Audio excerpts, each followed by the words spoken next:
Deniz Agraz was born in Turkey and arrived in Australia as a teenager in the late 90s. She identifies as first-generation Turkish Australian. She teaches English as a second language to adults. Deniz finds that writing fiction is a way for her to negotiate her place in Australian society.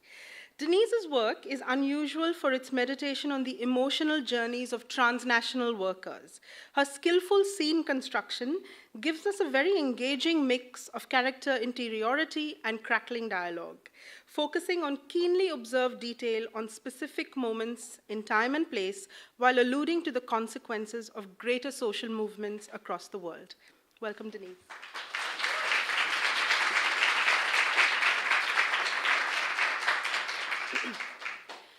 2 years ago, I cut my left arm while working as a kitchen hand.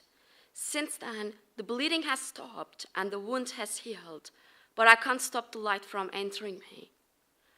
I was slicing a mountain of red onions that our head chef Daryl used in his signature rocket parmesan salad when I got distracted by Jeff Buckley singing Hallelujah on the radio.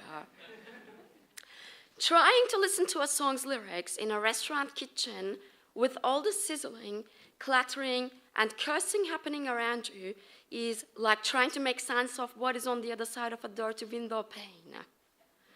Squinting your eyes might help you in such a situation, but you can't squint your ears.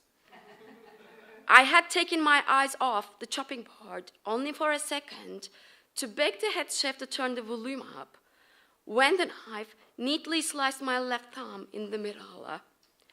4 centimeters in length, 1.5 centimeters in depth. Blood gushed out. At that very moment, I thought the red onion must have been misnamed by the English-speaking world because it wasn't red. It had an imperial purple-colored skin and a tinge of white flesh, roundly layered, looking a bit like the robed-up Queen Victoria in Barker's The Secret of England's Greatness.